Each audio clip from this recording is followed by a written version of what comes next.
Reddit nos cuenta. Durante 29 años aguanté en silencio. El día de mi boda decidí que era suficiente. No hubo gritos. No hubo escenas. Solo un sobre cerrado con el nombre de cada uno. Y una carta adentro que cambió todo. No sé bien cómo empezar esto. Supongo que voy a empezar por el principio.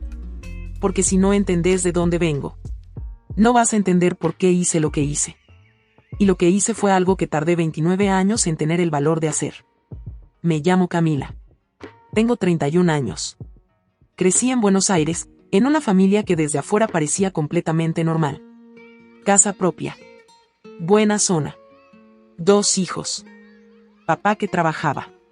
Mamá que estaba en casa. Nada que llamara la atención.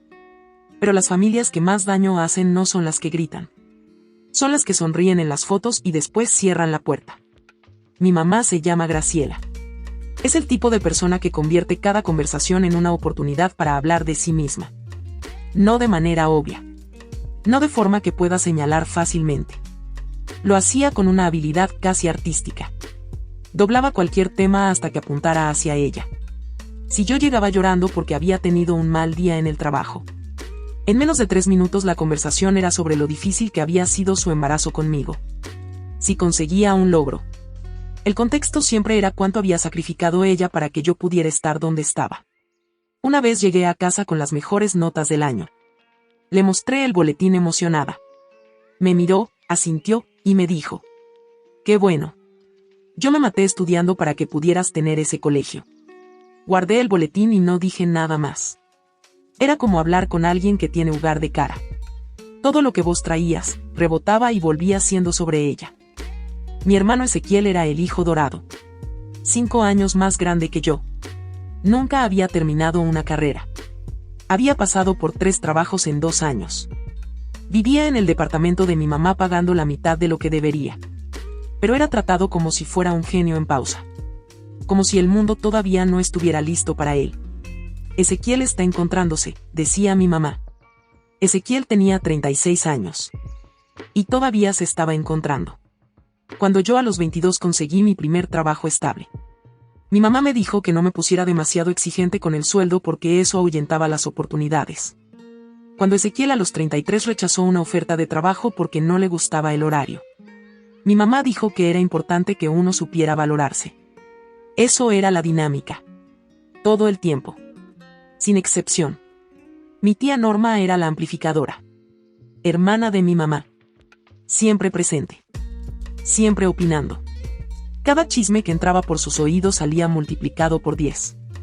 Si yo me peleaba con mi mamá, en 48 horas toda la familia extendida ya tenía su versión de los hechos. Una versión donde yo era la protagonista irresponsable. Y mi mamá era la mártir incomprendida. Una vez tuve una discusión con mi mamá por teléfono un martes a la noche. El jueves mi tía ya le había contado a 3 primas, 2 vecinas y la señora del kiosco de la esquina.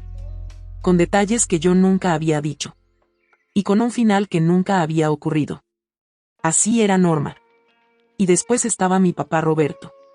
Roberto era la pieza más complicada de todo esto. Porque en el fondo creo que era un buen hombre. Pero era el espectador permanente. Sonreía en las fotos. Pagaba las cuentas. Y miraba para otro lado cada vez que el clima se ponía denso. Su forma de manejar el conflicto era no manejarlo. Recuerdo una noche en que mi mamá me dijo algo delante de toda la familia que me dejó temblando. Miré a mi papá esperando que dijera algo. Cualquier cosa. Me sonrió con incomodidad y preguntó si alguien quería más ensalada. Yo crecí siendo la que preguntaba demasiado. La que opinaba cuando no debía. La que se negaba a seguir las reglas no escritas del sistema. Cada vez que señalaba algo que no estaba bien. El diagnóstico familiar era el mismo. Sos demasiado sensible. Sos muy intensa. Sos difícil. Me lo dijeron tantas veces que durante años lo creí. Pensé que el problema era yo. Que si aprendía a callarme un poco más. A necesitar menos. Las cosas iban a mejorar. Y durante casi una década hice exactamente eso. Me callé. Me achiqué. Dejé de pedir cosas. Dejé de esperar cosas. Y las cosas no mejoraron. El punto de inflexión llegó cuando tenía 26 años y conocí a Marcos. Marcos no era de Buenos Aires. Era de Mendoza. Hijo de una familia normal, con una madre cálida que cocinaba demasiado y un padre callado que construía muebles los fines de semana. La primera vez que fui a su casa a cenar con ellos, tuve una sensación rarísima que tardé varios días en poder nombrar. La sensación era esta. Nadie estaba compitiendo. Nadie estaba tratando de quedar bien delante de los demás. Nadie cambiaba el tema cuando se sentía incómodo. La madre de Marcos le dijo algo en la mesa que lo incomodó. Él lo dijo. Ella lo escuchó. Lo discutieron brevemente. Y siguieron comiendo. Sin dramatismo. Sin que nadie guardara eso para sacarlo en una discusión 3 meses después. Fui al baño en algún momento de esa cena. Me miré en el espejo un rato largo. Y pensé. Esto es lo que se supone que tiene que ser una familia. Me puse a llorar en el baño de los padres de mi novio a los 26 años. No fue mi momento más elegante. Pero fue uno de los más honestos de mi vida. Marcos no era perfecto. Nuestra relación tampoco. Pero era real. Era la primera relación de mi vida en la que yo podía decir lo que pensaba. Sin calcular primero el costo de decirlo. Eso para mí era revolucionario. Naturalmente, mi familia lo detestó. No de frente. Nunca de frente. Lo detestaban de esa manera fina y constante que tienen las familias como la mía. Comentarios breves pero precisos. Que Marcos era demasiado tranquilo. Que algo raro tenía ese chico que no se enojaba nunca. Que yo estaba cambiando desde que lo conocía. Dicho en un tono que dejaba claro que cambiar era una traición. Mi mamá empezó a tener migrañas cada vez que yo cancelaba un plan familiar para hacer algo con Marcos. Ezequiel empezó a hacer chistes sobre el mendocino con esa condescendencia de alguien que nunca salió de su propio patio. Mi tía Norma le dijo a medio mundo que yo estaba perdida y que Marcos me tenía dominada. Yo escuchaba todo eso. Y por primera vez en mi vida pensaba. No tienen razón. Pasaron 3 años. Marcos me propuso casamiento en un viaje a Bariloche. Sin anillo preparado. Sin haberlo planeado. Completamente imperfecto. Y completamente honesto. Dije que sí antes de que terminara de hablar. Cuando volví y se lo conté a mi mamá. Esperé su reacción. La primera cosa que dijo fue: ¿y cuándo piensan tener hijos? Porque ya no sos tan joven, Camila. No dijo que estaba feliz por mí. No preguntó cómo había sido el momento. No me abrazó. Me preguntó por mis ovarios. Colgué el teléfono. Me senté en el piso. Y algo dentro mío terminó de romper. La planificación de la boda fue uno de los periodos más agotadores de mi vida. No por la boda en sí, que era relativamente modesta, sino por la guerra constante alrededor de ella. Mi mamá quería invitar a personas que yo no había visto en 15 años. Porque quedaría mal no invitarlas. Ezequiel asumió que sería el padrino sin que nadie se lo ofreciera. Cuando le dije que Marcos había elegido a su mejor amigo de la infancia, se ofendió de una manera que habría sido cómica si no hubiera sido tan agotadora. No me habló durante 2 semanas.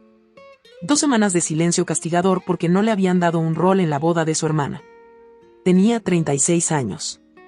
Mi tía Norma llamó a mi mamá para decirle que el vestido que yo había elegido era demasiado simple. Que eso hablaba de la relación. No sé qué significa eso exactamente. Pero lo dijo con mucha convicción. En cada reunión familiar durante esos meses. La boda era el tema. Pero yo no era la protagonista. Era el pretexto. La superficie sobre la que todos proyectaban sus propias necesidades. Sus propias inseguridades. Sus propios argumentos viejos sin resolver. Un domingo, 2 meses antes de la fecha. Mi mamá me llamó. Me dijo que ella y mi tía habían estado hablando. Y que pensaban que sería mejor que Marcos y yo pospusieran la boda. Porque la familia no estaba en un buen momento emocionalmente para celebrar. Me quedé en silencio unos 5 segundos. Después le dije que la boda era el 14 de noviembre y que esperaba verla ahí. Corté la llamada. Me senté en el piso. Y le dije a Marcos que necesitaba contarle algo importante. Marcos me escuchó durante 1 hora sin interrumpirme. Después me preguntó qué quería yo. No qué debía hacer. No qué sería lo correcto. ¿Qué quería yo, Camila, para mi vida y para mi boda? Lo pensé. No quería gritos. No quería escenas. No quería discursos dramáticos en el medio de la boda. Lo que quería era algo mucho más simple. Quería ser honesta. Por primera vez en mi vida. Sin filtros. Sin calcular el costo. Sin achicarme. Así que tomé una decisión que llevaba meses formándose. Los invité a todos a la boda. A mi mamá. A Ezequiel. A mi tía Norma. A mi papá. A toda la familia extendida que mi mamá insistía en invitar para no quedar mal. Los invité a todos. Y preparé algo para darles ese día. La boda fue el 14 de noviembre. Un sábado con viento pero con sol. En un salón chico en San Telmo que Marcos y yo habíamos elegido solos. Sin consultar a nadie. 80 personas. Flores simples. Comida buena. Música que nos gustaba a nosotros. Yo estaba genuinamente feliz. Era la primera vez en mucho tiempo que estaba en un evento familiar. Y estaba genuinamente feliz. Porque por primera vez ese evento era mío de verdad. La ceremonia fue perfecta. Mi mamá lloró. No sé si era de emoción o de otra cosa. Pero lloró. Ezequiel estuvo callado durante toda la ceremonia. Para él eso era casi un logro olímpico. Mi tía Norma hizo un comentario sobre la decoración de las mesas que preferí no escuchar. Comimos. Brindamos. Todo parecía normal. Pero yo sabía lo que venía. Al final de la cena, antes del baile, di un discurso. Agradecí a las amigas que me habían sostenido durante todos esos años. A la familia de Marcos, que me había enseñado sin saberlo lo que era posible. A mi papá, de quien dije que ojalá hubiera encontrado la valentía antes. Pero que lo quería igual. No mencioné a mi mamá en el discurso. No mencioné a Ezequiel. No mencioné a mi tía. Fue un silencio que todos notaron. Y que ninguno de los tres tuvo el lenguaje para procesar en ese momento. Después del discurso, una amiga de confianza que yo había contratado específicamente para esta tarea, entregó a cada familiar directo un sobre cerrado con su nombre escrito a mano. Dentro de cada sobre había una carta. Diferente para cada persona. Escrita por mí durante los meses previos. En las noches en que no podía dormir. La carta para mi mamá describía con fecha y contexto cada momento concreto en que yo había necesitado su presencia y ella había estado ausente. Le describía la noche en que llegué llorando después de que me dejó mi primer novio. Y ella me preguntó si había engordado últimamente. Le describía el día que me recibí. Y en la cena de festejo habló durante 40 minutos sobre sus propios sacrificios. Le contaba que su comentario sobre mis ovarios el día que llegué comprometida. Era una síntesis perfecta de toda una vida. Le decía que la quería. Y le decía que a partir de ese día iba a poner límites que no iba a negociar. No como castigo. Sino porque me los merecía. La carta para Ezequiel era más corta. Le decía que durante años había creído que si lo apoyaba lo suficiente. Si no lo contradecía en público. Si defendía su imagen cuando él no estaba. En algún momento él haría lo mismo por mí. Le decía que había entendido que eso no iba a pasar. Y que ya no iba a seguir participando en esa dinámica. No porque no lo quisiera. Sino porque quererme a mí misma requería dejar de borrarme para que él ocupara más espacio. La carta para mi tía Norma era la más directa de todas. Le preguntaba de manera genuina y sin ironía. ¿Qué necesitaba ella de mí exactamente? Porque después de años de observarla, mi conclusión era que mi existencia le resultaba incómoda de una manera que ella nunca había podido articular. Le decía que si alguna vez encontraba la respuesta a esa pregunta, podía llamarme. Y había un sobre para mi papá. Ese fue el más difícil de escribir. Le decía que lo entendía. Que había crecido en un mundo que no le enseñó a hacer las cosas de otra manera. Pero le decía también que el silencio de un buen hombre en una habitación donde se está haciendo daño no es neutralidad. Es una elección. Y que esa elección había tenido consecuencias en mí que todavía estaba aprendiendo a medir. No estuve presente cuando abrieron los sobres. Me fui a bailar con Marcos y con mis amigos. Sé lo que pasó después por varias fuentes. Mi mamá lloró. De una manera diferente a como había llorado antes. Mi tía Norma se fue antes del baile sin decirle nada a nadie. Ezequiel estuvo un rato largo mirando su carta sin decir una sola palabra. Lo cual para él era extraordinario. Mi papá me buscó antes de que terminara la noche. Me encontró en la pista de baile. Me tocó el hombro. Cuando me di vuelta tenía los ojos rojos. No me dijo mucho. Solo me dijo: tenés razón en todo. Me quedé en silencio. Lo abracé. Y seguí bailando. Han pasado 2 años desde esa boda. Las cosas con mi mamá son distintas. No son fáciles. No son cálidas de la manera que yo de niña hubiera querido.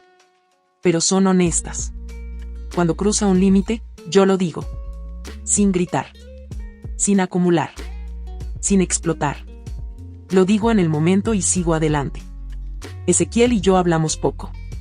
No hay enemistad activa. Pero tampoco hay la fraternidad ficticia que yo durante años sostuve casi sola.